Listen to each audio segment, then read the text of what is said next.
Admir Serrano, vou começar com uma pergunta que eu acredito que muitas pessoas se interessem e muitas pessoas também já passaram, em relação a experiências de quase morte. Porque a maioria das pessoas, quando relatam que estiveram frente a frente com alguma figura espiritual, descrevem que muitas vezes estiveram frente a frente com Jesus ou então com a figura de Siddhartha Gautama, Buda. Muitas pessoas relatam que tiveram experiências com seres não humanos, com Aham. aparências diferentes, ou anjos, figuras angelicais, crianças. Por que esses relatos são tão comuns? Bem, Rafael, eu venho estudando a experiência de quase morte há muito tempo, há 25 anos, na verdade. E a literatura, ela é realmente vasta, e nesse aspecto de Buda, de Siddhartha Gautama, que era o Buda, né, ou de seres extraterrestres, eu já ouvi, mas muito pouco, muito pouco. A maioria das experiências, talvez porque a maioria dos relatos estudados, eles são do Ocidente, e no caso, o Buda é asiático, né? Tenha menos a, a, essa, esse encontro com esses seres. A maioria, eles são seres que alguns identificam esse ser como Jesus, mas muitos são claros. Eles dizem, mas eu não sei se era Jesus. A sensação que eu tinha, e muitos nem vê, por exemplo, o rosto, eles sentem a pessoa, o espírito, eles sentem a energia, eles sentem a paz. E às vezes eles dão o nome de Jesus porque é a ideia daquele espírito grandioso que nós conhecemos. Mas alguns falam que era Jesus, muitos não falam que era Jesus. Mas a beleza da experiência de quase morte porque esse aspecto ele tem um pouco da conotação de falar é coisa da mente, né? Que essa pessoa aliás os estudiosos mais céticos materialistas, eles não aceitam que isso é algo espiritual ou extrafísico ou além da consciência.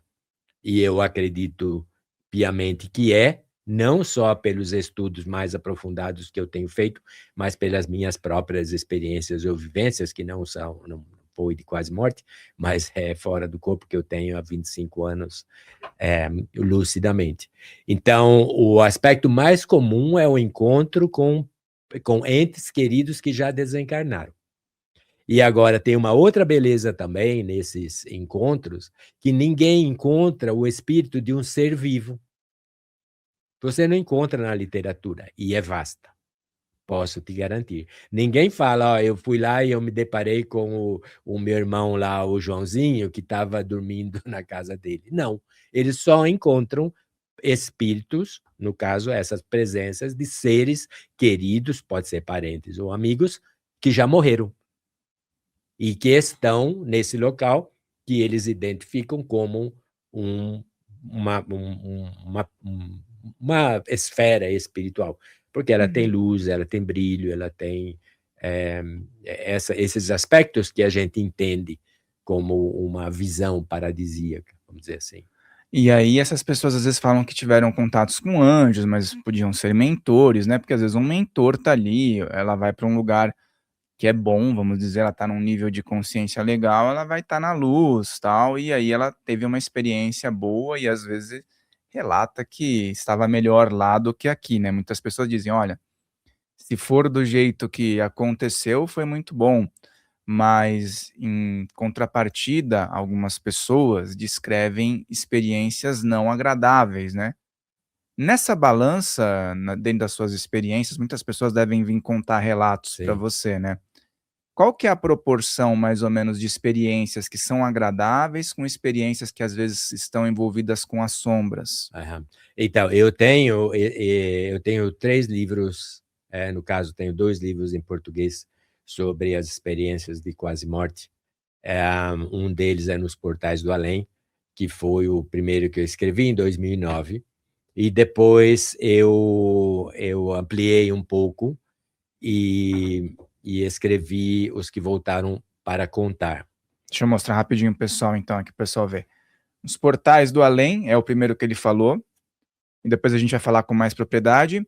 E Os que Voltaram para Contar. Muito bem escolhido o título, hein? Vamos lá. Porque eles voltam, no caso. E em ambos os livros eu relato as experiências mais desagradáveis e as mais agradáveis, vamos dizer assim.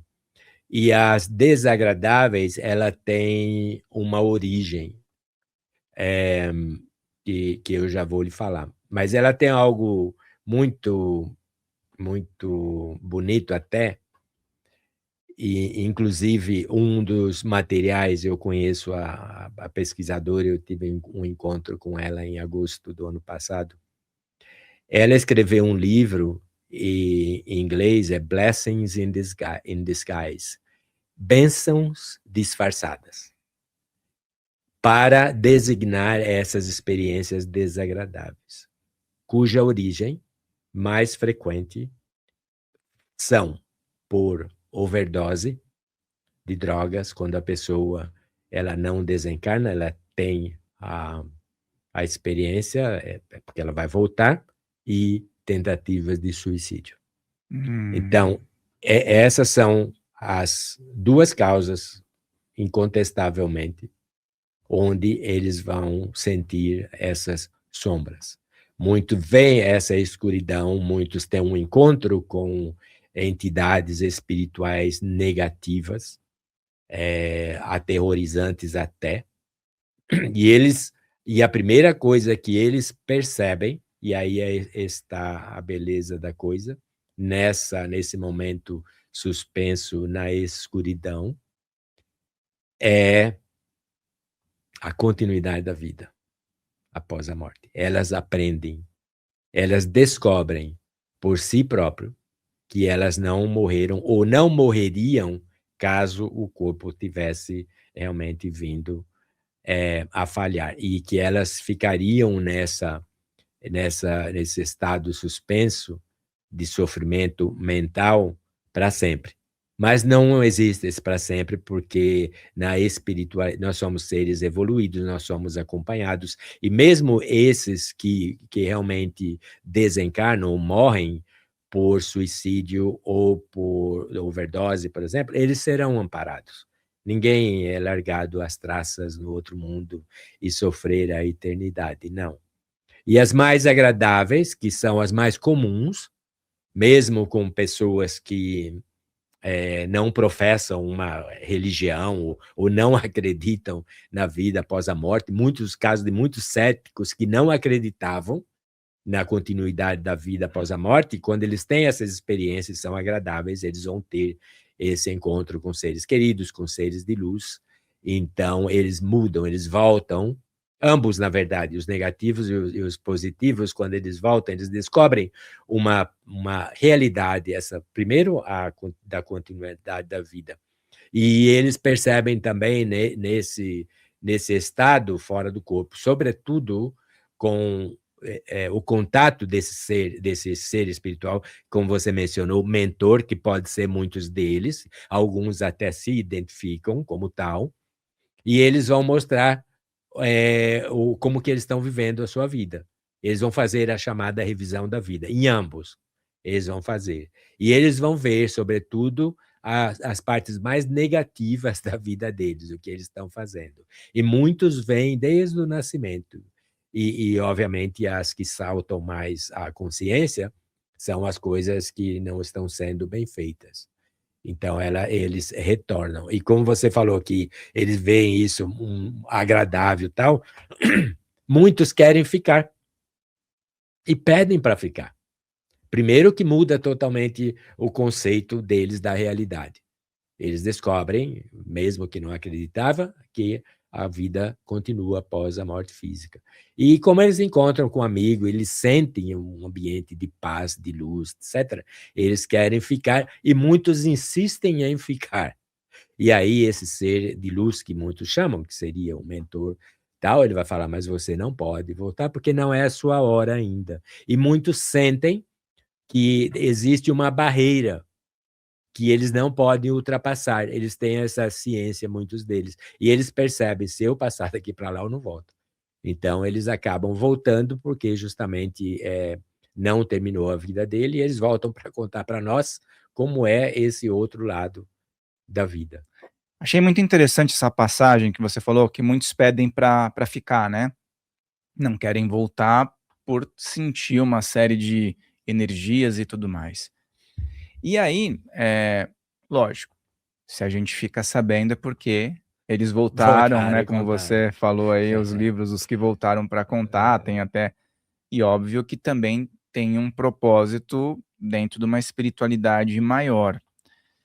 Então é muito interessante isso, e a gente vê muito em literaturas, como a gente estava comentando no começo, orientais, Aham, isso ser tratado de forma muito natural, né? Hinduísmo, exato. próprio budismo, a teosofia, tal, que tem um blend aí de tudo isso. Mas quando a gente vem para a cultura ocidental, que tem um livro fantástico que é a Bíblia, que fala sobre isso, mas a Exato. interpretação às vezes vai para um lado e para o outro para não ter uma conclusão, a gente tem uma barreira.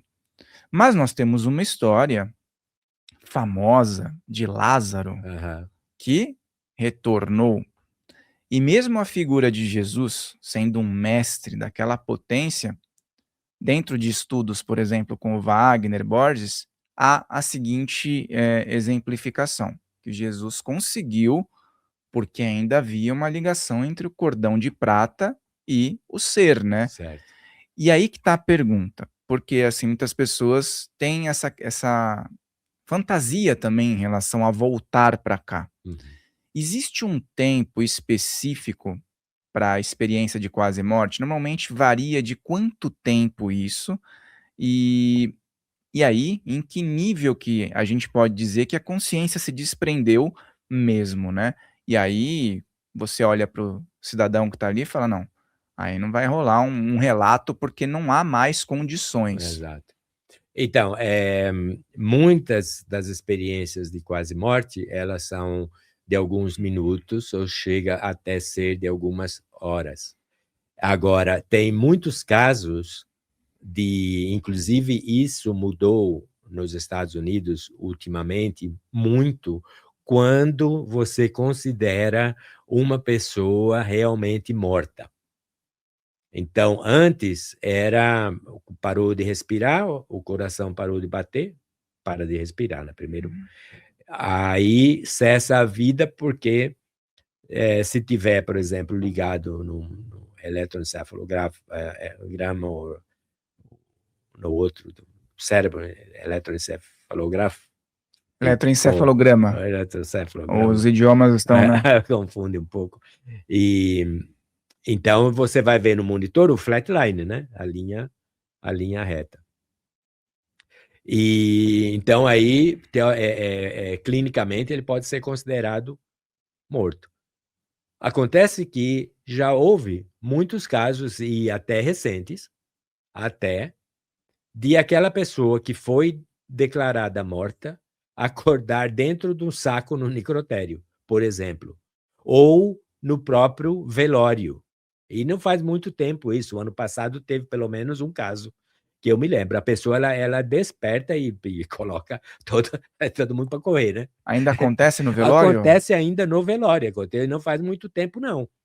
Então, ela ficou pelo menos, sei lá, 24 horas ou até 36 horas, ainda com algum resquício de vida e obviamente com o cordão de prata conectado, e ela volta à vida por uma razão ou outra, Uhum. depois de um tempo longínquo. E uma coisa que é muito interessante, mesmo que porque é assim, quando a pessoa, ela perde a consciência, quando ela tem, por exemplo, pode ser um acidente, um afogamento, um ataque cardíaco, por exemplo, que cessa o batimento cardíaco, e aí o coração, quando ele para de bater, ele para de levar oxigênio às células, e o cérebro é o maior consumidor de oxigênio do corpo físico, 25% do oxigênio que nós respiramos é consumido pelo cérebro, E se ele ficar 5 minutos sem receber oxigênio direto, os neurônios começam a morrer. E a célula, os neurônios são células que não se replicam, tem, obviamente, a plasticidade cerebral, mas elas não se replicam igual às outras células normais do corpo, e ela demora, e ela vai morrendo, e vai te causar uma lesão que pode te paralisar, ou a fala, ou o membro, etc. Mas isso não ocorre nas experiências de quase morte. A pessoa volta, e, na verdade, não só ela volta com talentos.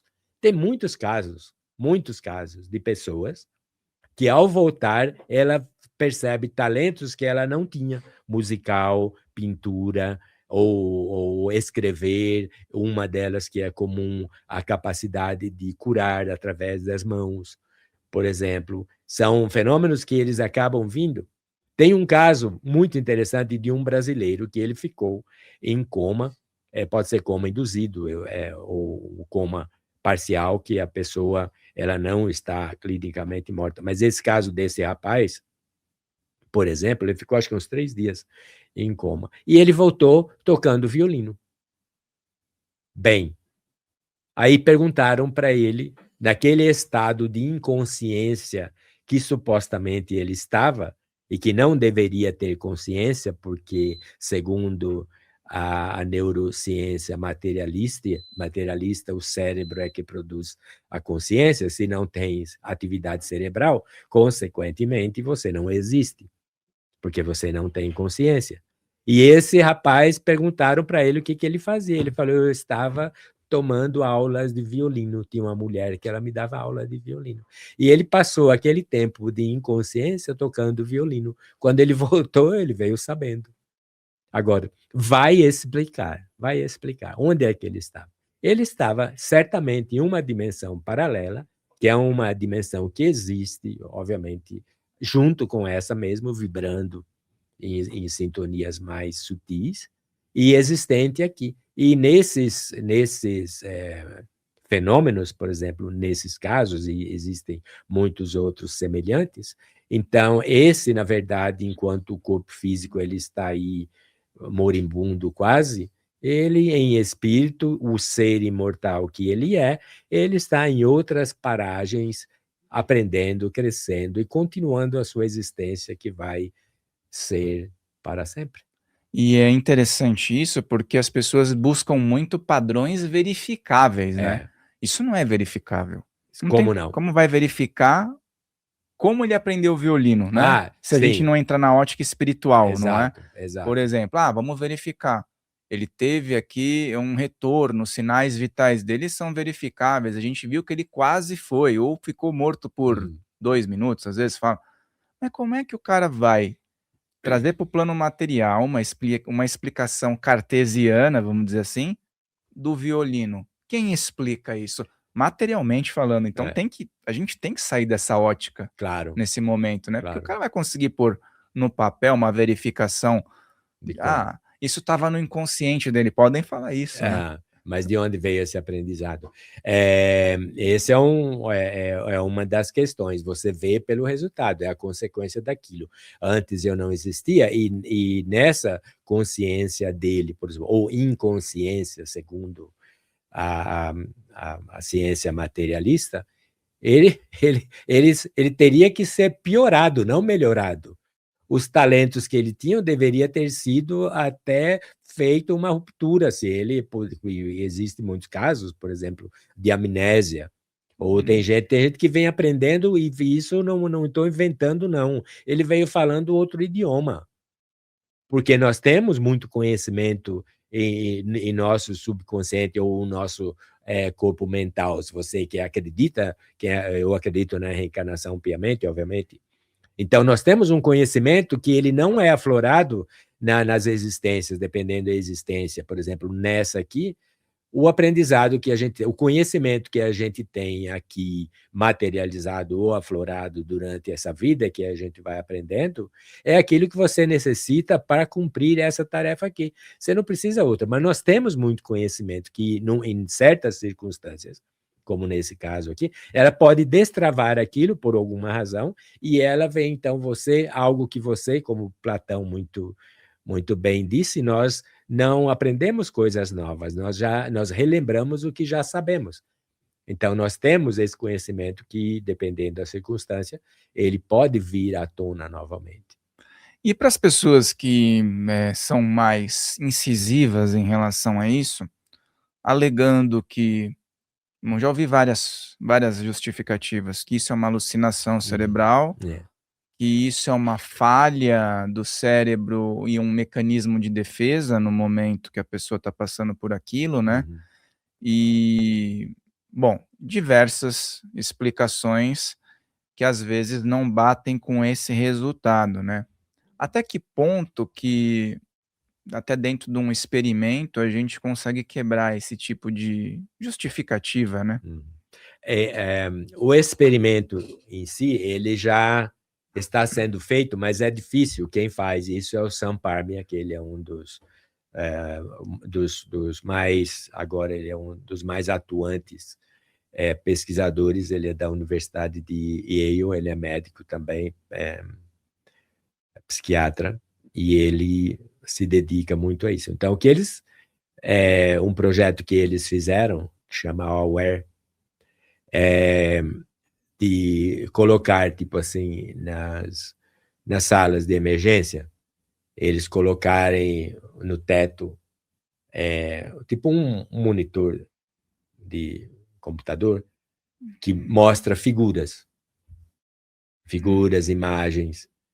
E quando alguém que sofre uma parada cardíaca ou alguma coisa está naquela sala, então eles acionam, porque o relato mais frequente da pessoa que tem uma experiência de quase morte, sobretudo essa que está no hospital, é ver-se saindo do corpo, sente-se saindo do corpo, vê-se saindo do corpo, flutua, porque não tem gravidade, né? O corpo espiritual não tem peso, e observando de cima para baixo tudo que ocorre. Muitos dão detalhes depois.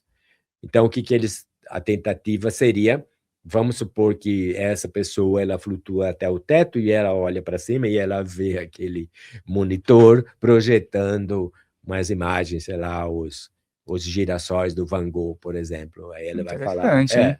ela vai falar, vi o girassol do Van Gogh, depois tem um cavalo, ou uma menina brincando com um cachorrinho, alguma coisa desse tipo. E aí Então, já tá em exercício em alguns tem, hospitais? mas aí, só que aí não deu certo ainda, porque é difícil você pegar Ainda nessa não teve um situação. relato. Exato. Mas tem o projeto, mas não teve o relato. Agora, tem relatos super interessantes, inclusive eu cito alguns deles no livro. Tem tem um caso da Maria, foi acho que nos anos 70, mais ou menos. E a Maria, ela foi na cidade de Seattle, no estado de Washington, a costa oeste dos Estados Unidos. Ela era mexicana, ela deve estar viva ainda. E ela teve uma parada cardíaca. E ela foi internada, ela estava tendo um problema no coração, e ela teve uma parada cardíaca enquanto ela estava internada no hospital. Aí ela estava toda entubada, né? Ela estava entubada. Ela não falava bem inglês. Aí ela teve uma parada cardíaca, deu lá o flatline e tal, e aí ela vai contar depois, então ela perde a consciência, segundo a medicina materialista. Só que ela vai contar o que é que aconteceu com ela. Então ela se viu saindo do hospital, ela viu as ambulâncias entrando e saindo, e ela relatando. Aí ela viu-se flutuando fora do hospital. Ele tinha alguns andares, acho que 6 andares. Aí ela se viu flutuando assim, e em um dos tinha os quartos, né? E cada quarto tinha uma varanda, aquelas varandas com as grades de ferro e tal. E um telhadinho, por exemplo, né? Nas varandas. E em um canto de uma dessas varandas, lá num dos quartos, no quarto andar, ela viu um tênis velho, meio azulado, se eu não me engano, desbotado, e o cordão, ele tem as duas pontas do cordão, né? Então, uma das pontas, isso que chamou a atenção dela, ela estava assim, ela descia abaixo e a ponta ela estava grudada na sola. E ela observou tudo isso aí. Aí, quando ela voltou, que conseguiram ressuscitá-la, ela estava super agitada. E só que os médicos, eles não entendiam o que ela falava, porque primeiro que ela quase não falava inglês, falava espanhol e agitada. E ela tinha uma assistente social, que ela chama Kimberly Clark Sharp. E ela até escreveu um livro sobre o relato da Maria. E ela falava espanhol. Então, chamaram a Kimberly e falou, vê o que é que está acontecendo com essa menina aí, né? Essa moça. Aí ela contou para a Kimberly o que aconteceu. O que a Kimberly fez? Ela foi em todos os quartos e olhar na varanda em busca do tal do pé de tênis. E achou. Do jeitinho que a Maria descreveu o tênis e trouxe o tênis para ela. E ela, o corpo dela, todo entubado, lá não tinha. Como que essa mulher viria ou inventaria uma história dessa naquelas condições? Não tem. Não tem. Quando você mostra esse tipo de evidência, no caso, como tem outras, de a pessoa sair, esse é um dos porque o Sam Palmer pesquisou, de sair do corpo, né, durante uma experiência de quase morte, e sair pela rua em direção a um parque e testemunhar um acidente de carro, voltar, relatar o acidente, irem lá para averiguar se aconteceu o dito acidente, e o dito acidente aconteceu. Como que você vai explicar?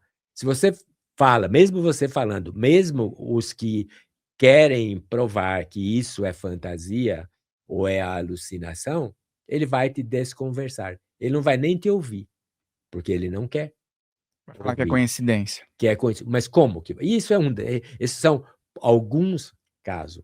Tem muitos mais, tem muitos outros que eu relato muitos deles. Tem um deles, por exemplo, que ele foi achado num parque, estava desacordado, em coma, e foi levado a um hospital e ele foi ressuscitado. E ele usava dentaduras. E uma das enfermeiras, eles vão fazer isso quando ele chega, ver se tem dentadura e tal. E ela tem lá um carrinho, ela vê que ele tem a dentadura, tira a dentadura dele e coloca na gaveta do carrinho. E ele vai ser ressuscitado e aí vai normalizar mais ou menos a situação e ele vai para o quarto. E ele está nesse quarto internado há uma semana e procurando a dentadura dele e pedindo, e ninguém sabia da dentadura. E aí um dia entra a enfermeira que tirou a dentadura dele, ele falou, foi você que tirou a minha dentadura, me traz ela de volta, você colocou na gaveta do carrinho. E a mulher trouxe a dentadura dele. Como que você vai explicar uma coisa dessa? Então, evidências tem de muito. Tem umas absurdas até, porque assim, eu estudo dos dois lados, inclusive a parte dos céticos, que eu questiono muitos deles, que eles até, e eles publicam, isso sai, tem um que chama de intrusão do REM, REM que é o Rapid Eye Movement, né, que é o movimento ocular rápido. Então, eles defendem essa sua tese até. Isso aí é uma intrusão desse REM, que é o Rapid Eye Movement. Então, rapidamente, o que é? No ciclo do sono, nós dormimos em ciclos, né? Então, em fases. Tem uma fase 1, 2 estágios, 1, 2, 3, 4 estágios. E o último é o estágio que é chamado de REM, que é o Rapid Eye Movement, que é o movimento ocular rápido. Por quê? Porque no final do sono, tem um movimento, isso aí nos estudos do sono, é observado esse fenômeno que ocorre. Então, a maioria, o sono, o REM, ele acontece em todas as fases, mesmo que a gente não se lembra, mais ou menos 5. E ele é uma das mais curtas, tipo 20 minutos, 30 minutos. Quanto mais próximo a gente chega do despertar, o REM é mais rápido. E nesse segundo os estudantes do pesquisadores do sonho, seria nessa fase do REM quando o sonho acontece. Por quê? Porque tem um movimento, você observa, se você tiver criança em casa, bebê, animais até, se você observar quando o seu gato, o seu pet, seu cachorrinho está dormindo, você vai ver durante determinado parte do sono que os olhos dele mexem sob as pálpebras. E eles estão sonhando. Todos fizeram pesquisa, todos os animais, pássaros, tudo de sangue morno, assim, talvez até o jacaré, cobras, répteis, eles têm o sangue, ele não é de 37 graus, como o nosso. Então, a maioria dos animais sonham. E a evidência é isso, porque eles estão vendo imagens mentais. E eles descobriram no ser humano porque quando eles despertam alguém nessa fase e pergunta se ele estava sonhando, ele consegue relatar um sonho com clareza. E, ao contrário, se ele despertar quando não tem o movimento, então acham que não sonham. Mas é que o sono é muito profundo. E eu cito essas fases do sono em detalhes nesse livro, Perambulando pela Noite, Mostrar ao que é pessoal aqui, um perambulando pela pouco das noite. minhas experiências fora do corpo. Então, alguns desses pesquisadores, certo, que eles vieram com essa teoria, e se você for procurar na internet, no Google, em inglês seria mais fácil, que é o REM intrusion, né? Intrusion, ou intrusão REM. Então, eles vão falar que a experiência de quase morte, ela é uma intrusão, no caso de um sonho, ou de uma parte. E eles falam isso com toda a propriedade, e quando eu li, e eles são pessoas que têm PhD e tudo, aí eu vejo isso e eu falo, mas esse é o cara, e como tem muitas experiências de quase morte, o cara tá numa moto, o cara tá andando aí a 100 quilômetros por hora, totalmente lúcido. Ele tem um acidente, que ele quase morre, que ele vai sair do corpo, ele vai relatar essa experiência. O que é que essa intrusão de REM vai ter a ver? Se ele nem dormindo estava, ele estava totalmente desperto. Então, nem sentido faz. Então, existem outras teorias também que eles tentam, até recentes, procurar alguma maneira de mostrar que isso é um problema, é uma condição cerebral apenas, que nada tem a ver com paranormalidade. Né? Mas tem algumas que nem sentido faz. Dentro dessa ótica, eu lembro que até o Valdo Vieira, ele foi no Faustão uma vez, o Faustão abriu para naquela época, tinha mais a liberdade nas redes televisivas, né. Ele falava em relação à projeção astral, mas é muito Sim, similar à proposta, é, que ele dizia: "Olha, vamos fazer um experimento, coloca dentro de uma caixa uma palavra-chave", vamos dizer assim. E aí pode me colocar o outro projetor, pessoas que têm essa experiência com bastante, incidência, numa outra sala, monitora ali tudo, os batimentos, a função cerebral, e ao projetar, eu vou projetar e eu vou estar projetado, eu vou acessar essa caixa e vou falar, trazer a palavra-chave que somente o responsável pode ter. Seria uma comprovação. Mas não deu em nada isso daí, porque a maioria estava mais preocupada em provar que não existe do que ele do que existe, né. existe. Então, assim, ainda você falou sobre essa questão do telão, né, é meio loteria, se acontecer, É, aí a pessoa vai lá e descreve, mas a maioria dos experimentos científicos é por observação. exato. É observação e resultado, o que as pessoas dizem na maioria das vezes. Então, eu acredito que quando tem médicos envolvidos, às vezes um médico também passou por isso, né, fica mais fácil aproximar os 2 universos, né. É. E aí como explica? Eu não sei onde eu vi uma vez, mas essa é boa, a pessoa era cega, teve a experiência de quase morte e Uhum, ela descrevia uhum, o que ela viu aham. e não via aqui. É, essa foi a Vicky. A Vicky. Vicky, eu cito o caso dela no meu livro, nos dois, eu acho. Ela ela era cega de nascença. Eu gosto de contar esse caso, mas eu deixo eu deixo a parte cega de nascença para o final. Porque ela cantava, né? Ela é de Seattle também. Ela está viva ainda. Eu pensei em procurar e conversar com ela, mas ela foi uma que não queria voltar. E quando ela teve a experiência, ela tinha 22 anos. E ela não queria voltar, porque ela reencontrou os seus seres queridos, pais adotivos, incluindo outras pessoas que ela cresceu numa escola para deficientes visuais, e uma ou duas garotas que eram amigas delas, que também eram deficientes visuais, que já haviam desencarnado, morrido. Elas estavam lá, né?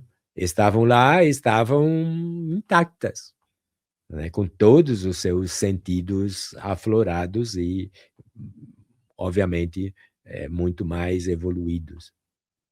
E ela, então, ela vai citar, ela tem um acidente, ela tinha tinha um amigo dela que sempre ia buscá-la depois do trabalho dela no bar, no restaurante. E um dia ele não veio.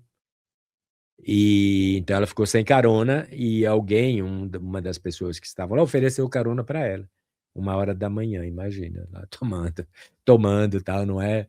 Bom, de qualquer maneira, eles tiveram um acidente e ela, então, ela é projetada, ela é lançada fora do carro, e isso foi nos anos 70, e nem não tinha obrigatoriedade de cinto de segurança ainda, e ela, então, ela se vê fora do corpo.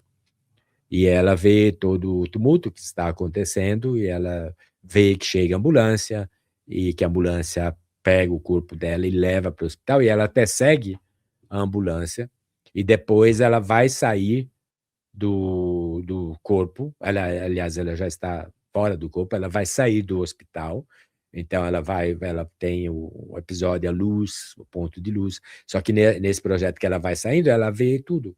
Então ela vê de cima para baixo, igual um gavião, um pássaro olhando para baixo. Então ela nota tudo, que estava o movimento, não tinha muito movimento, que era de manhã, mas tinha nevado, tinha neve e tal. Aí ela vai ter as visões, então ela vai chegar nesse ambiente espiritual, onde ela vai encontrar todos os seus familiares.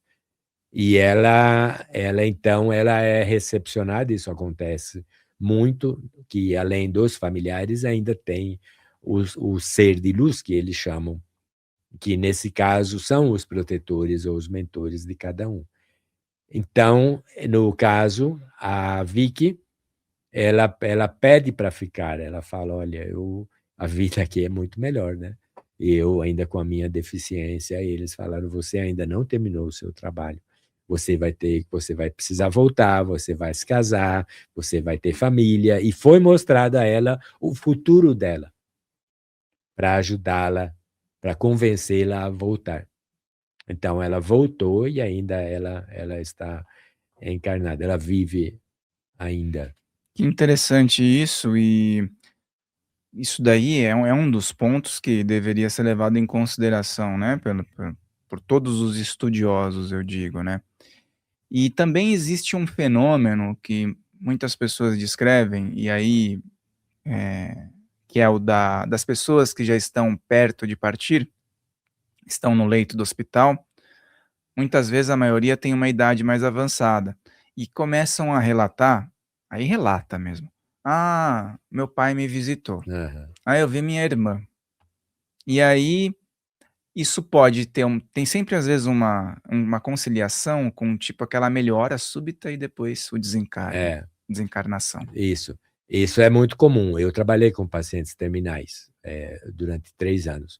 Nos Estados Unidos, o trabalho chama hospice, né, em inglês, que seria a tradução hospício, só que aqui tem uma conotação, hospício é meio manicômio, né, não é bem, mas na verdade a origem da palavra é como se fosse uma pousada, onde acolhiam-se, na pousada pessoas sofrendo, etc. Então, isso, seria uma pousada. E também é chamado de cuidados paliativos. Aqui é mais utilizado o termo cuidados paliativos, que eu acho que aqui é mais ou menos, talvez, 10 anos atrás, que começou um movimento, e isso é fantástico, porque chega um momento quando a pessoa ela é diagnosticada com uma doença terminal e que não há o que fazer. Não tem cura, não adianta, mesmo com o avanço da medicina. E ela vai ter, por exemplo, 6 meses de vida. Aqui nos Estados Unidos, tem que ter um prognóstico de, no máximo, 6 meses de vida para ser aceito no hospice, que é mais uma filosofia de um tratamento. Ele não vai ser curado, ele não vai receber tratamento para ser curado. É para paliar, é para amenizar a dor física, a dor emocional, a dor espiritual. E é uma filosofia multidisciplinar. Então, vai ter um médico, vai ter enfermeiras, vai ter, no meu caso, eu era voluntário, eu fazia parte de visitas mais, assim, espirituais, vamos dizer assim, mais companhia, apesar de eu estar sendo treinado, porque eu queria trabalhar com eles, mas, no fim, eu não trabalhei.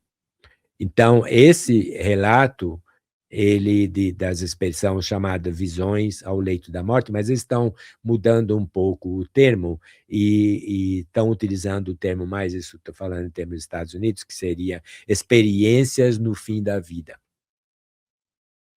que são justamente essas experiências que você falou, e é muito estudado nos Estados Unidos. Eu relato no livro Morrer Não é o Fim, essas experiências nesse livro aqui, Nossa, bem Morrer bacana. Não é o Fim, Bom, experiências tanto de adultos como de crianças que tiveram próxima ao desencarne, e elas vão desencarnar.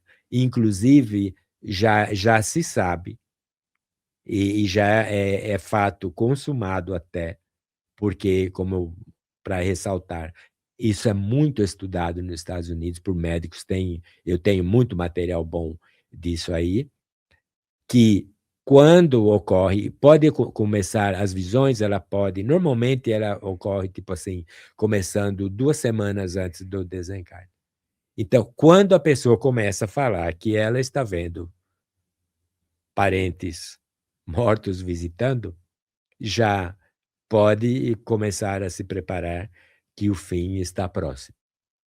E normalmente é assim, é um ser querido que ele vem. E quando você pergunta para essa pessoa o que é que esse ser querido está fazendo aí, ela vai dizer que ele veio para visitá-la. Tem aquele outro lado dos céticos, que isso aí é porque ela está com um problema, está alucinando por deficiências ou por medicamentos, etc. Então, existem casos que dá para perceber que é alucinação, mas o caso da experiência de quase morte, do leito da morte, ela é lúcida, ela é clara.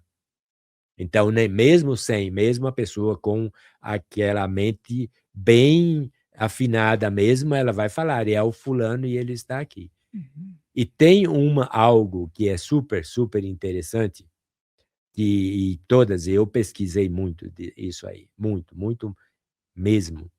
Nenhuma pessoa que tem uma visão no leito da morte vê um ser vivo. Nunca. Ela não vê um ser vivo. Como eu tinha comentado também com a experiência. Você não vê o fulano que está lá Projetado, às vezes. projetado.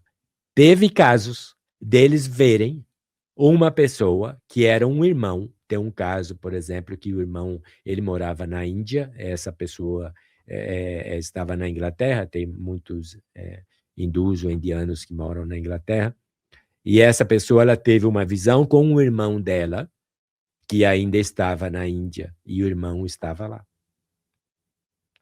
Ela viu o irmão. E ela não sabia, pensava que o irmão estava... Os familiares pensavam que o irmão estava vivo. E o irmão tinha morrido e eles não tinham recebido a notícia ainda. E tem mais casos assim. Mais casos assim. Não só um, muitos. Então, eles vão ver esse ser. E uma das e uma outra coisa que está sucedendo muito, que eu estou me dedicando mais agora também, tem bastante estudos, que é a experiência compartilhada no fim da vida. E que essa experiência compartilhada é assim, a pessoa está para desencarnar, essas mesmas pessoas que estão tendo essas visões. E ela vai ter não só a visão de pessoas, seres queridos que partiram, mas também ela vai ter visões, que é muito frequente, do lugar para onde ela vai.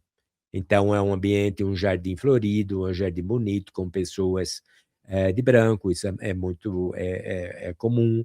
E também músicas. E crianças falam, adulto e criança, vocês estão ouvindo os anjos cantarem. Então, tem muitas coisas, e eles não vão ver. Então, tem muitos casos de experiência compartilhada que está ocorrendo tanto com familiares que estão presentes durante um episódio desse, e também com enfermeiras que, aí nesse caso do cuidado paliativo, que cria um certo vínculo com o paciente, e ela acaba também tendo essa visão compartilhada. Uma até recente de um dos médicos é que ele estava no leito de morte dessa paciente dele.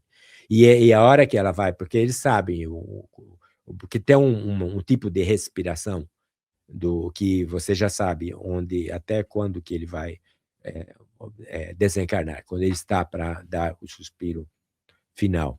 E ele observando esse período, ele nota no momento em que dá a parada cardíaca, que o corpo morre efetivamente, ele começa a observar tipo assim, uma imagem, uma forma, ela é um pouco disforme de início, mas um campo energético luminoso desprendendo-se do corpo físico. E ele observou, ele ficou olhando isso. Então, tem muitos casos assim. Eu tenho um caso, essa é um tipo de experiência compartilhada, porque ele viu, e tem também o de visões. Um dos mais fascinantes foi uma mãe que contou para mim. Eu tenho um amigo, e ele fazia reuniões assim na casa dele e tal. Eu sou espírita, ele era espírita também. Mas esse fenômeno não tem nada a ver, ele independe de religião. Ele acontece com religioso, com cético, com qualquer um que estiver, porque isso é da natureza humana. Então, tem uma pessoa lá, uma mãe, uma senhora, ela era jovem até, e ele me falou, ela veio conversar comigo, porque esse meu amigo, ele falou para ela que eu estudava esses fenômenos, e ela tinha um fenômeno que ela tinha contado para ele, que ele falou, por que você não conta para o Ademir? Aí começamos a conversar. Então, isso foi nos anos 80. Ela tinha um filho, ele morreu, um menino, com 5 anos de idade. Ele era hemofílico, e quando ele tinha 3 anos, ele recebeu uma transfusão de sangue, e foi na epidemia da AIDS. Então, o sangue estava contaminado, e ele foi contaminado com o vírus. E então ele não tinha tratamento ainda suficiente, e quando ele tinha 5 anos, ele desencarnou. E nesse processo ele já sabia, porque o menino, ele sabia, ele estava consciente de que ele ia morrer, e ele estava de boa, muito de boa, porque ele tinha, tipo assim, certamente um acompanhante, um mentor que estava. E ele falava, a mãe chorava, a mãe estava desesperada. Ele consolava a mãe. E ele falava, mãe, você tem que aceitar, o meu período é esse só, e não tem nada que você possa fazer. E aí ele falou, quando estava se aproximando o desencarne dele, ele falou para a mãe, eu vou te mostrar uma coisa, você vai me ver para onde eu vou. E tinha na cama, do lado da cama, tinha um sofá onde ela dormia com ele. Isso ela me contando. E ela falou, de repente, eu senti uma sonolência muito forte, e eu precisei deitar. Eu me deitei, e quando eu me dou conta, eu estou saindo do corpo. E fora do corpo está o meu filho. E nós dois seguimos uma luz, e nós nos aproximamos dessa luz, é a abertura de um túnel iluminado, e nessa entrada tinha um ser, um espírito, que estava esperando o menino. Aí os dois se aproximam a esse túnel, ela me contando. Aí o menino fala, é só até aqui, mãe. Você não pode continuar. E aí ela, então, desperta daquele sono.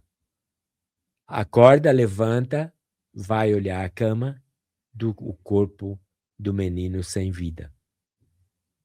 Bem no momento ela acompanhou. Bem no momento. Então, essa é uma das mais fascinantes experiências de leito de morte ou experiências de fim da vida compartilhada. E isso Nossa. mudou toda a percepção dela da realidade da nossa verdadeira realidade, que é esse ser imortal. E facilitou tremendamente o processo de luto que ela entraria. Que, aliás, eu estou aqui para lançar a dor que não tem nome, pais que perderam filhos, e a perda de um filho é considerada uma das dores e sofrimento mais profundo de um ser humano, tanto para uma mãe como para um pai. Mas essa crença e esse tipo de experiência tão profundas por um pai ou por uma mãe, ela, em nenhum momento, ela vai tirar a dor, mas ela pode amenizar e trazer um pouco mais de alento, um pouco mais de conforto durante, no caso, o processo, que a gente está falando do luto materno ou paterno, luto parental, que ele não se cura. O luto parental não tem cura. É uma dor que vai continuar, porque ele vai transformar a vida daquela pessoa em todos os sentidos. E o que ela vai aprender vai ser caminhar com aquela dor e com aquela ausência, tipo, incorporar.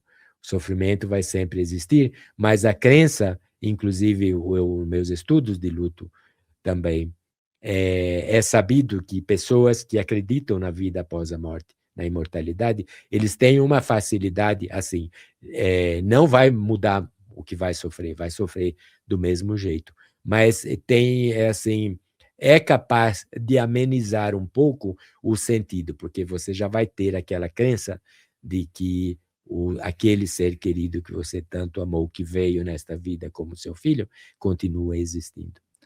E nesse livro você conta essa história do menino?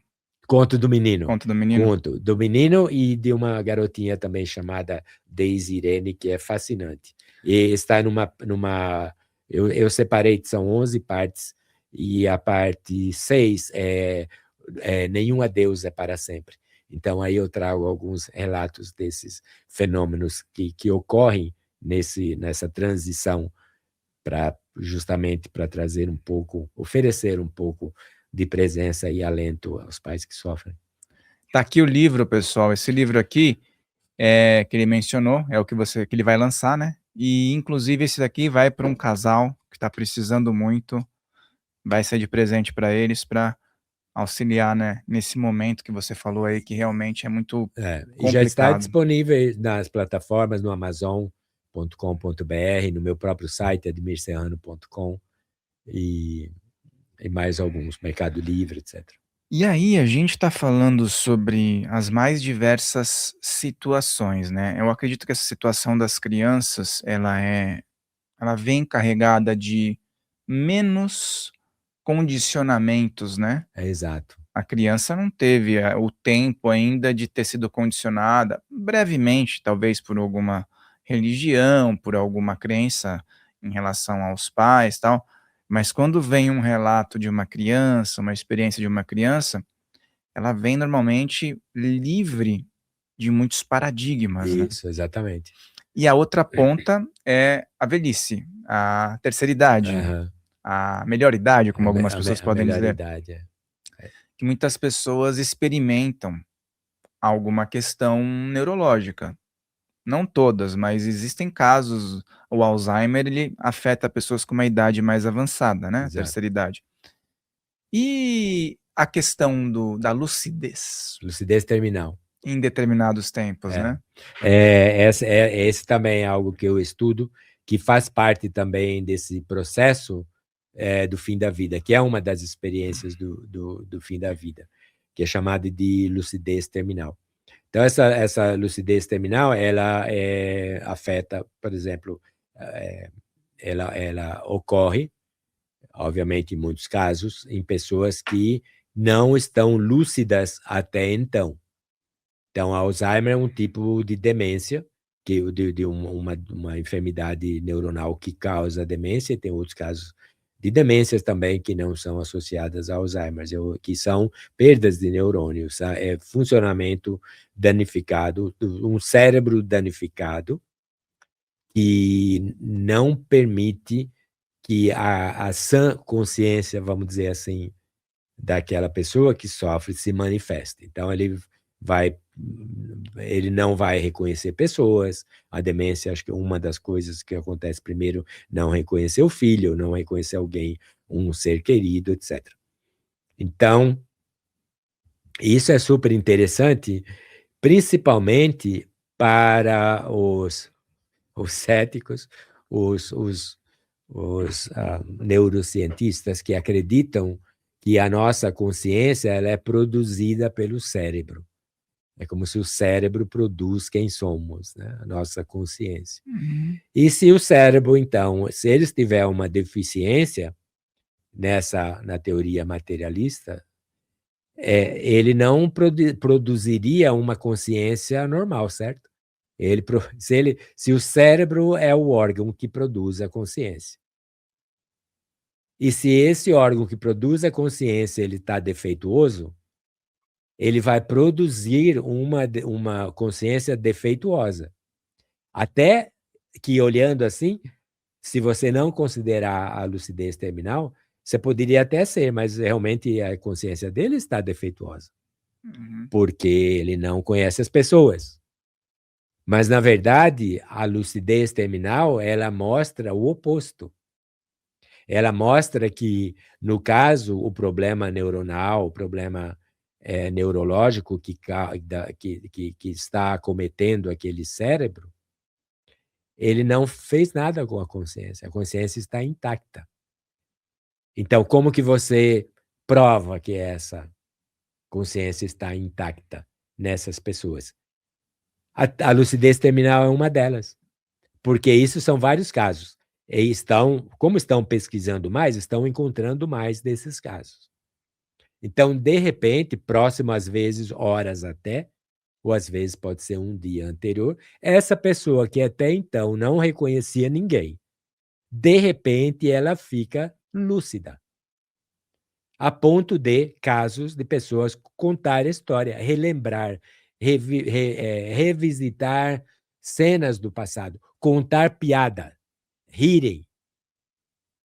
Depois, muitos deles agradecerem e se despedirem, como se nada tivesse acontecido.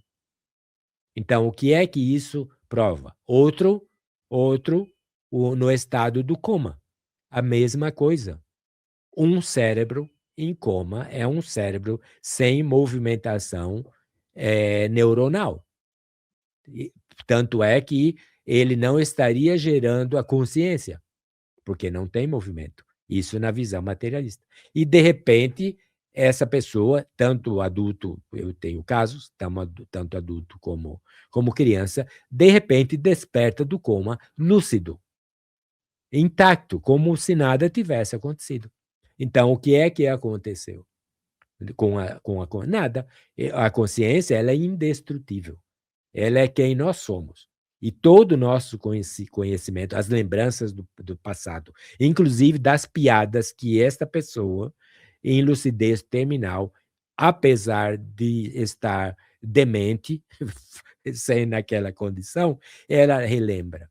Porque está tudo intacto aí nas nuvens, né? Gravado em seu campo mental, toda a sua existência, todo o seu conhecimento. E ocorreu, por alguma razão, uma energia, que essa consciência ela foi capaz de superar qualquer deficiência do cérebro e manifestar-se através da fala, no caso, mas relatando coisas que estava gravado em sua mente, em sua consciência intacta. Então, isso aí mostra duas coisas. Primeiro, um dano cerebral não danifica a consciência, e outra, um cérebro não produz a consciência. Ele manifesta, ele é um decodificador. Quem fala com você nesse momento é um espírito. Admir Serrano, encarnado aqui nesse corpo por um tempo determinado. E você que me ouve é um espírito também, utilizando esse aparelho que você tomou para nós nos manifestarmos fisicamente aqui. Então, uma vez que nós descartamos o corpo físico, volta a nossa natureza espiritual, consciencial, intacta, que precede a vida física e sobrevive à morte física. É muito interessante isso quando a gente conversa com pessoas que são espiritualistas, né? Até o fato do Alzheimer, eu passei isso na família, e a minha avó materna, ela pouco antes de ir para o hospital e ter ali o processo de desencarnar, ela teve alguns momentos onde ela não me chamava de menino e chamava minha mãe de mãe, não lembrava mais o nome da gente. Mas ela teve um momento de chamar e pedir para ver a irmã dela e chamar pelo nome e pedir para tomar um café, coisa que ela não sabia mais o que era, tanto que ela almoçava e depois de 10 minutos ela reclamava: "Eu não comi nada Não ainda, combinado, como não pode sei isso?". ainda. E aí ela descreveu, falou o nome, falou o que ela queria, tal. Pouco tempo depois, realmente ela foi. Então é algo que não se Não explica, se explica, né, exatamente. se a gente for olhar estritamente pro cérebro físico, né, e aí você entrou a questão da consciência. É muito curioso, tem pessoas que acreditam mesmo que a estrutura da consciência ela está linkada ao material. Uhum. Só que se for assim, somos indivíduos, né, cada um tem uma habilidade, cada um tem um estilo de personalidade, não é uma linha de produção. Exatamente. E o que É. define essas diferenças entre as pessoas, se o cérebro é um órgão puramente material e não se conecta com nada fora disso, né? Uhum. Então eu acho que esse ponto é para que as pessoas possam refletir, no mínimo, né?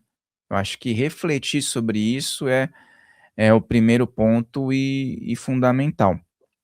Dentro de todas as experiências que você já deve ter recebido, qual foi a que você considera que ajudou mais a pessoas que estavam sem esperança alguma? Lógico que tem vários, né, mas algum caso que você sempre descreve e que traz conforto, porque a sociedade moderna, ela tem um medo da morte, É, e existem mecanismos para que as pessoas fiquem com mais medo, né. exato. E o que você acredita que ajuda mais as pessoas a não terem esse medo com base em outras experiências relatadas? É.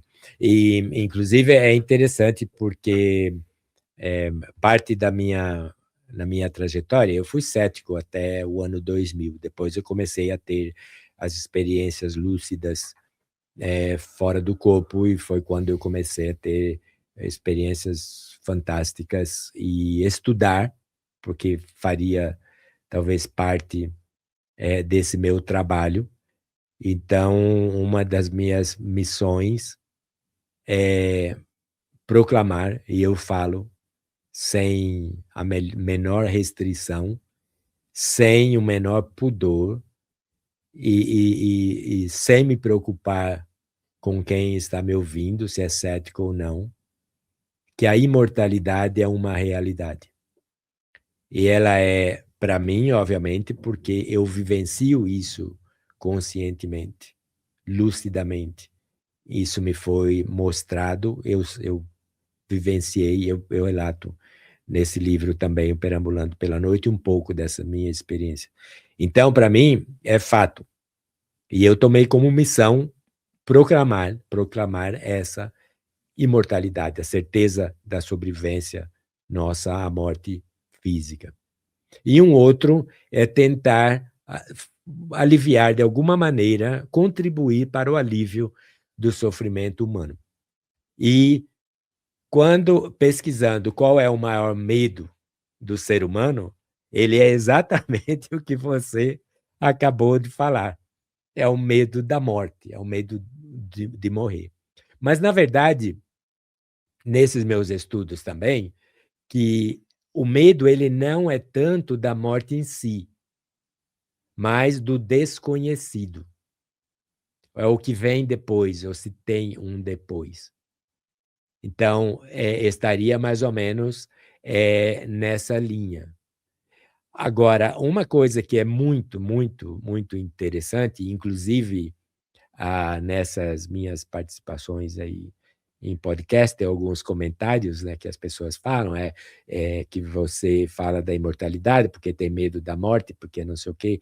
E essas experiências do fim da vida, sobretudo as visões, e também as experiências de quase morte, elas têm transformado céticos, muitos deles e negacionistas da continuidade da vida, os têm transformado. Por quê? Porque naquele momento derradeiro, quando eles acharam que ia vir toda aquela escuridão na qual eles seriam mergulhados para toda a eternidade, de repente eles se deparam com um ambiente de luz, com seres queridos esperando por eles, de braços abertos, em muitos casos. Então, eles vivenciam, e esse é meio paradoxal, que ele vai descobrir a sua imortalidade justamente na hora da morte que ele tanto temia. Então, isso traz alento. E em alguns casos me foi perguntado em um podcast, né? Mas esse rapaz, ele está falando aqui, até citaram o nome, que não tem nada depois da morte. Então, o que é que você diria para ele? Eu falei assim, espera ela chegar. Com paciência, ela vai chegar Vai ter e uma grande você surpresa. vai se deparar com aquela surpresa. E a gente tem uma frase bonita do André Luiz, que ele fala: a coisa mais impressionante para nós depois do túmulo é o reencontro com a vida. Então, você se vê. E eu tenho esse reencontro com a vida minha. Claro, eu vivo nos dois mundos, dos dois lados. Então, para mim, eu sei, eu conheço o processo, como é deixar o corpo físico, como que você vai despertar no outro lado, porque você não precisa, eu não quero, assim, dormir e despertar. Vai ser uma sequência de lucidez. Então, para isso eu trabalho, esse é o meu projeto. Então, o que eu diria, primeiro, que a vida é uma luz que não se apaga. Então, a gente vai ter, obviamente, muitos têm essa dúvida, mas não terá escuridão nenhuma. Pode ter uma escuridão momentânea até, sobretudo aos mais descrentes, aí, os mais hardcore, né? na descrença da vida após a morte, até que ele seja instruído, até que eles saibam que eles morreram, porque esse é um problema. E eu tive em algumas das minhas experiências, auxiliando alguns deles, para dizer que, fulano, você já não está mais na vida física, você já está do outro lado. E você falar para ele e ele te perguntar, você está dizendo que eu morri? Ele fala, mas você está morto? Não. Pois é, então eu estou vivo. Você está vivo, mas você não está vivo como você achava que estaria vivo na vida física. A sua realidade, ela é contínua, a vida, ela é contínua. E você simplesmente, passou pela transição daquela vida física para essa. E demora um tempo, às vezes, para convencer aquela pessoa, mas será convencida. Que ela abandonou o corpo físico, né. Exatamente. Tem até um filme, acho que é Os Outros, que os espíritos estão na casa, acreditando que os encarnados que moram lá são os espíritos que os perturbam. São os The Others. Né? São os outros. Eles acreditam que Kidman, as assombrações são os encarnados que estão outros. lá, só que eles estão atrapalhando a vida, lógico, dos que estão lá, que acreditam que estão vivos, né? Vivos na matéria. Exato. E tem uma base forte isso aí, porque tem muitos casos da chamada casa assombrada, que é isso. E por quê? Eles acreditam, se você for ver, estão lá 200, 300, 400 anos. E eles estão vivendo de uma maneira, assim, eles têm aquela lucidez para aquela condição, e eles existem, eles sabem que eles existem, eles estão fazendo uma atividade, no caso, o The Others ficava lá, ele vai ficar porque ele não É um tem... looping, né? É um looping, ele não tem percepção de tempo, ele não precisa se preocupar com o tempo nem nada, mas ele fica lá estagnado até um momento que ele vai acabar vendo a luz e ele vai dar continuidade à sua evolução. Mas casa assombrada de milhares de anos existe ainda. E, na verdade, às vezes há tentativa de mentores de orientar, né? Exato. E em hospitais existe muitas vezes relatos do mentor falar que veio fazer um resgate e tal. Ele fala: resgatar do quê? De quê? Não sei do que você está falando. Vai me resgatar? Não foi sequestrado? É, Né? e tem muitos casos, isso é muito interessante, e a gente vê isso na literatura espírita, especialmente em André Luiz, e próprias enfermeiras, e o pessoal que trabalha no caso de pacientes terminais, eles sentem a presença desses espíritos lá. Eles sentem, eles veem, eles falam, parece não tem nada, o quarto fechado, a cortina se mexe, tem outros O fenômenos. aroma, né? O aroma, tem luz, tem uma paz, sobretudo essa questão do aroma, da luz, da energia, da paz, é muito prevalente em ambientes que as pessoas precisa ser também um pouco espiritualizada. Tanto o desencarnante como a família, para que as energias sendo atraídas para essa pessoa que está desencarnando seja positiva. Então vai ter aí e essa luz, essa paz que muita gente sente indescritível de enfermeiras que estão compartilhando essa experiência. Então ela é mais, obviamente, comum pela presença de espíritos já mais avançados, que traz isso aí. E eles vêm justamente fazer esse resgate ou esse acompanhamento de espírito que está cruzando as dimensões. E é legal, eu lembrei agora de um relato do Chico, né, Chico Xavier, quando ele estava prestes a desencarnar, e aí foram, acho que no hospital, fazer uma matéria, e acho que quando estavam do lado de fora, a equipe, fazendo lá a tomada, né, eu acho que foi a equipe, não sei se foi uma filmagem anônima, agora eu não lembro, mas acho que foi a equipe. Um feixe de luz adentra no quarto, acho que, e aí perguntam para ele no horário, né, "Ah, é minha mãe", ele falou: "Minha mãe veio", mas ele é um caso à parte, toda hora ele via, né, mas a mãe. É mais a mãe. A mãe é muito comum a presença da mãe, do pai desencarnados durante o desencarne de um filho no desencarne do pai. Inclusive eu termino o livro com um caso de um reencontro no livro A Dor que Não Tem Nome, de meu tio que estava desencarnando, sendo recepcionado pelo filho que havia desencarnado acho que uns 20 anos antes dele, ou talvez um pouco menos, e que estava. Então, esse reencontro, haverá reencontro, certamente. E a gente estava falando nesse livro aqui, Perambulando pela Noite, que eu vou mostrar aqui para o pessoal. Aqui você descreve já experiências para projeção astral. Isso. Aqui é um guia para ter experiências lúcidas, então são alguns exercícios, é isso que você propõe?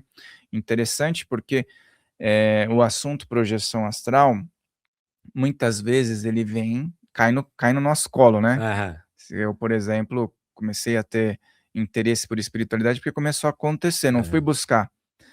E aí você, obviamente, se interessa em saber, Claro, né? Mas existem muitas pessoas que têm essa vontade, né? Já estuda a espiritualidade, fala: eu nunca tive uma projeção astral lúcida. Mas então eu acho que para quem tem aí vontade de ter algumas informações, então esse livro vai ser muito interessante. E o fato de a maioria das pessoas que descrevem uma EQM, quando retornam, muitas vezes abandonam a profissão, se dedicam a outra trajetória e parecem que vão viver de uma forma mais leve, porque já tiveram o trailer do que vai ser. Do que vai ser. O spoiler. O spoiler, né? Isso aqui que vai acontecer. Então a pessoa já fica mais desacelerada, né?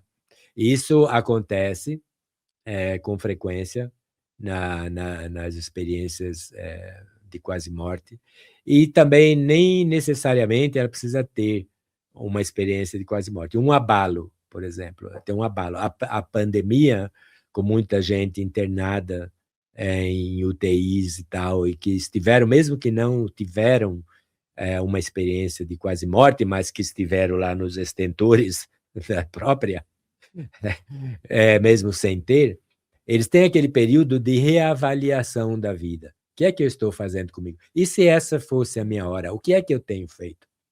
Porque nós estamos aqui nessa vida para nos transformarmos. Então, em nosso processo de evolução, e a evolução, ela obviamente, a ascendência, você vai evoluir, você melhora. De uma situação que não é assim tão agradável, você quer evoluir, você quer melhorar, você quer se transformar. E nós passamos uma grande parte das nossas vidas, muitas pessoas passam a sua vida inteira, nessa encarnação, em outras também, sem dar a devida importância ao que realmente é importante, a prioridades. Então, ele está aí no bom viver, ele vai festejar, ele vai usufruir, ele vai a parte mais material, né? Então, ele vai desfrutar a vida. E muito, se você vê, é porque tem até música, só se vive uma vez. Mas não é bem assim. Então, ele vai passar uma vida inteira desse jeito. Pode passar, tranquilo. Feliz, pode ser feliz, o tanto que der para ser feliz. Mas existem certos fenômenos que a pessoa ela questiona, e quando ela se depara, por exemplo, no caso da EQM, que é uma assim, das mais fortes, vamos dizer assim, e ela vai ter essa revisão da vida, o que ela tem feito até agora e o que ela está fazendo, e ela vai notar, ela vai perceber pela própria intensidade da experiência e por aquela realidade que ela vive, por aquele tempo que não se marca em tempo físico, pode ser de minutos, mas que representam uma eternidade, vamos dizer assim. Ela vai, então, notar que tem a parte espiritual, a parte do ser como espírito, especialmente vivenciando aqueles momentos que ela sabe da continuidade da vida, é que tem prioridades mais importantes do que aquela que ela está praticando até então. Então, ela descobre, por exemplo, a importância de servir outras pessoas. Ela descobre a importância de amar.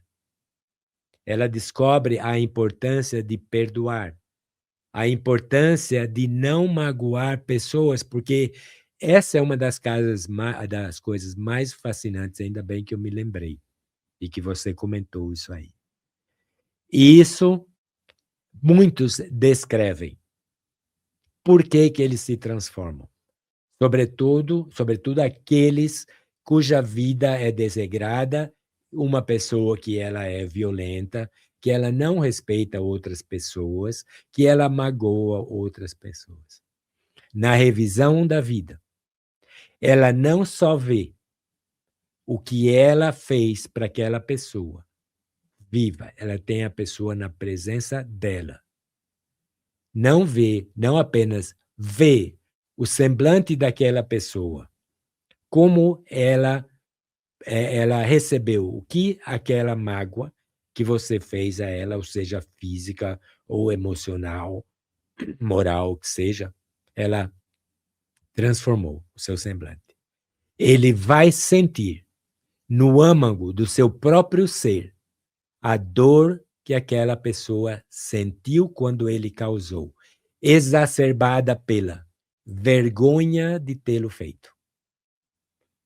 Ele vai sofrer em ver, ele vai sofrer em sentir o que aquela pessoa sentiu e na vergonha que aquele seu ato ocasionou.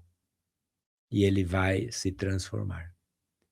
Essa revisão da vida, todos nós vamos fazer depois que nós desencarnarmos. Essa revisão da vida, ela é feita, e eu tive a experiência de conversar com várias pessoas, vários desencarnantes, que eles já começam a fazer essa revisão da sua vida conscientemente antes do desencarne, porque ele sabe que ele não vai mais sair de lá com a vida física. Então, ele vai rever o que ele fez, lucidamente. Ele não tem para onde ir. Ele está acamado, não pode se mexer. Então, ele está aí, frente a frente com a sua consciência e com todas as suas ações lúcidas. Então, quando você pergunta, e eu perguntava, e o que é que você acha? Você fez tudo certo? Faria alguma coisa diferente? Muitos fariam coisas diferentes. Muitos se envergonham. Outros conscientes.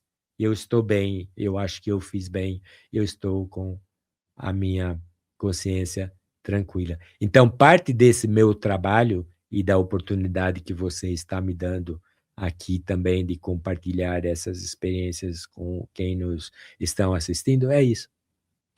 Viver uma vida regrada, viver uma vida mais espiritualizada, uma vida mais preocupando-se um pouco com a dor alheia, sendo mais compassivo, fazendo o que dá para fazer para aliviar um pouco o sofrimento de uma pessoa, de alguém.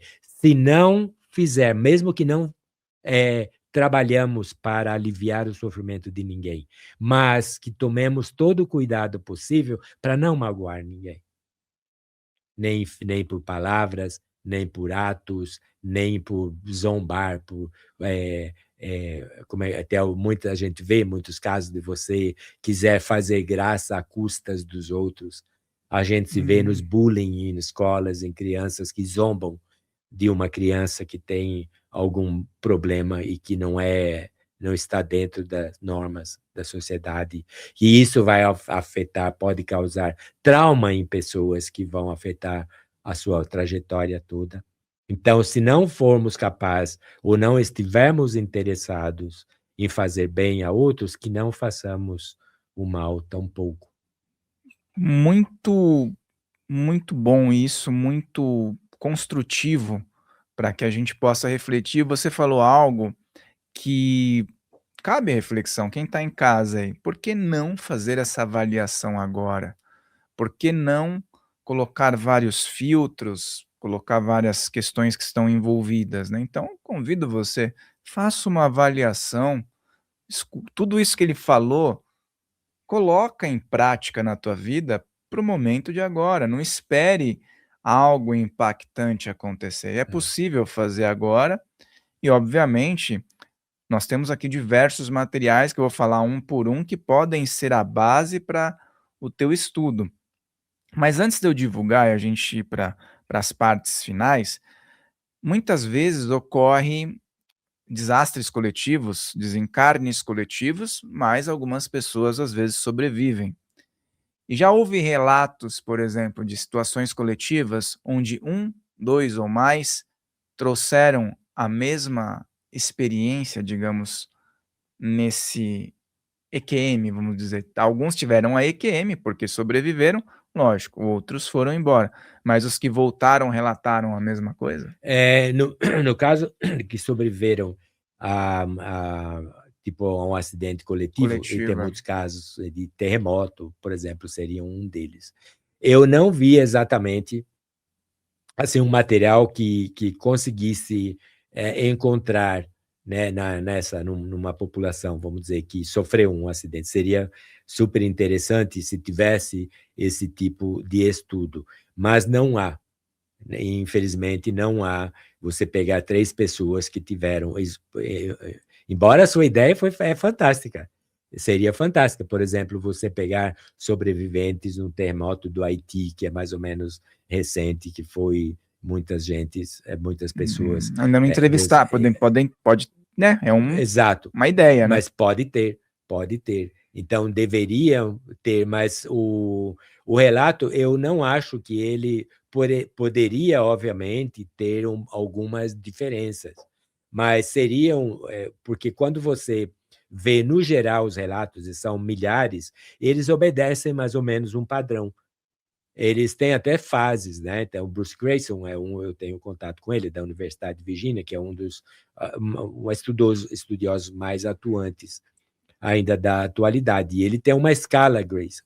Então, nessa escala existe as partes, normalmente tem 10 fases de uma experiência completa, da experiência de quase morte, que é o que vai causar a inconsciência, seja um desastre, seja um parada cardíaca, etc. E aí, normalmente, é aquela sensação de estar saindo do corpo. O reconhecimento que a pessoa ainda tem um corpo, a ciência, o conhecimento que todas os seus sentidos estão intactos e melhorados, e depois a capacidade de observar no ambiente físico pessoas e ouvir palavras, e depois sair, ver a luz, ser atraída pela luz, seguir a luz se transforma em um túnel, entrar por esse túnel, chegar até uma paisagem, e nos casos positivos, paradisíacas, vamos dizer assim, encontro com seres queridos desencarnados, com um ser de luz, e o reconhecimento que existe uma barreira a qual elas não podem ultrapassar, que se passar não volta. E elas acabam, então, voltando. Então, o padrão é mais ou menos esse. Então, eu diria que mesmo nesses casos coletivos, obviamente tem algumas que vai ter mais desagradáveis, mas no geral ele obedece um padrão mais ou menos assim, o que mostra até que a humanidade não está talvez tão mal assim. Tão desacreditada, né? Então depende dos níveis de consciência, exatamente, né? Exatamente. Bom, eu vou falar aqui sobre os livros, então. Admir Serrano tem vários livros. Morrer Não é o Fim, tá? Eu vou deixar a maioria aqui na descrição, que couber aqui, tá? Para você poder adquirir. Então, vou deixar o link aqui na descrição, vai estar linkado aqui ao episódio, para você poder adquirir as informações do nosso convidado. Perambulando pela Noite, que ele falou que é sobre projeção astral. Nos Portais do Além, sobre EQM. Os que voltaram para contar, também sobre experiências de quase morte. Aí nós temos aqui mais um best-seller, Sua Mala Está Pronta, um guia de viagem para o além. Não saia de casa sem ele. Tá não embaixo, saia de casa sem ele, que é o guia de bolso, né? E esse que você está lançando, que eu acho que pode ajudar um número muito grande de pessoas num momento delicado, que é a dor que não tem nome. Pais que perderam os filhos. Esse livro já está lançado? Já está lançado, ele está nas plataformas no amazon.com.br, é só colocar Admir Serrano, vão aparecer outros livros.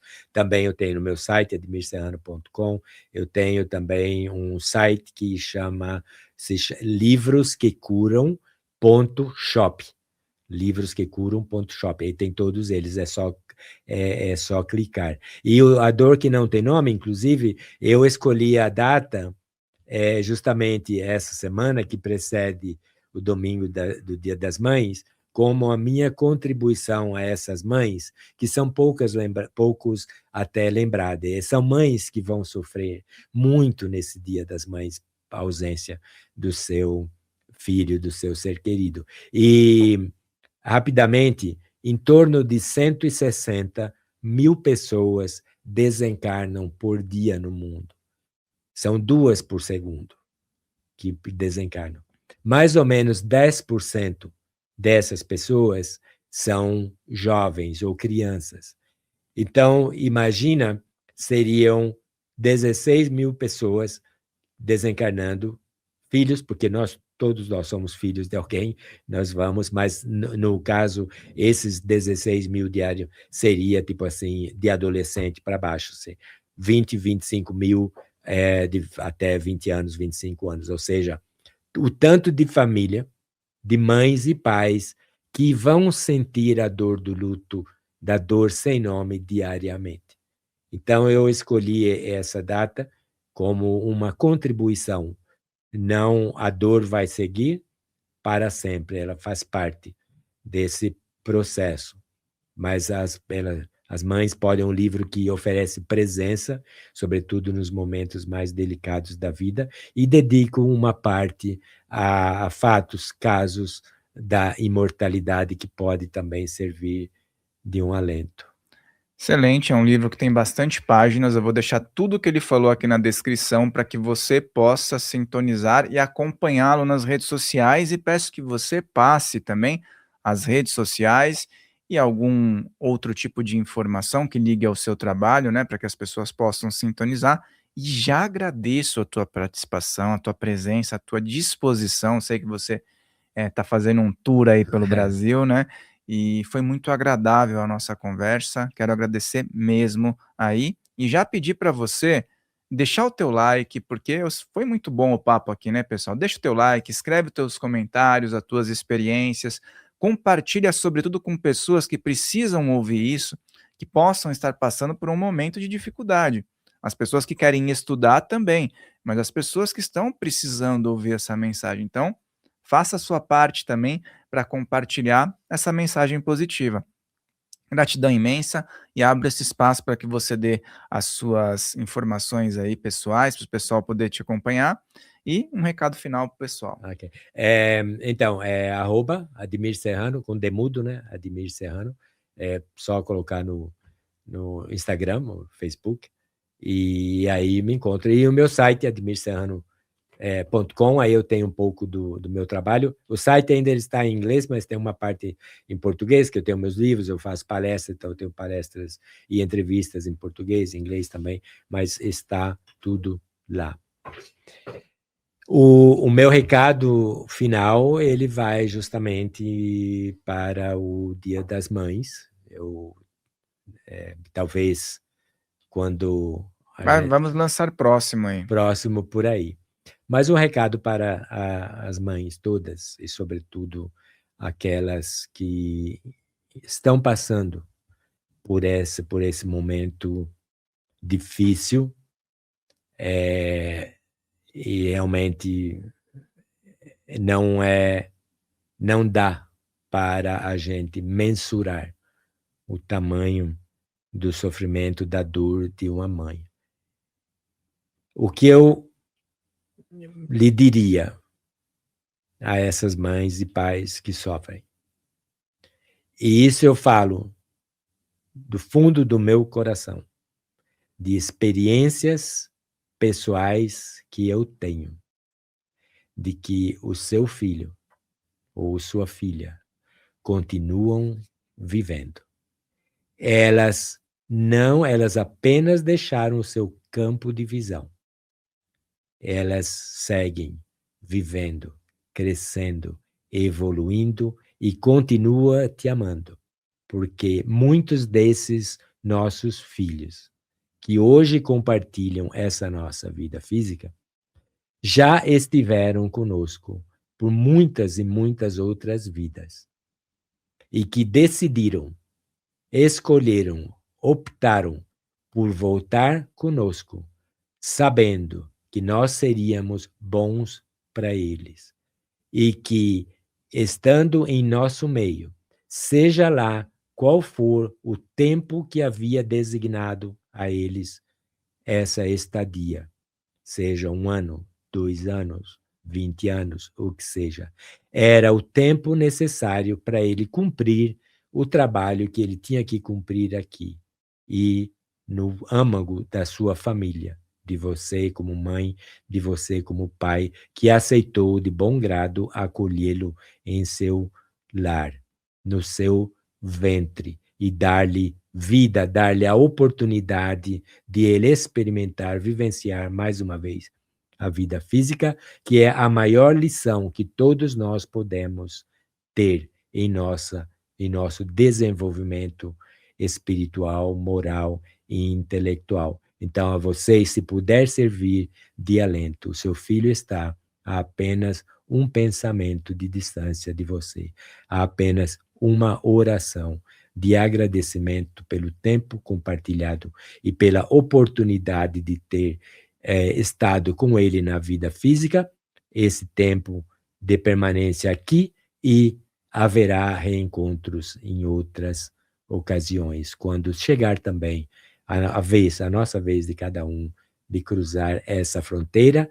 que não está distante, é apenas uma passagem que pode acontecer e normalmente acontecem sem mesmo percebermos. Muita paz e muita luz a todos.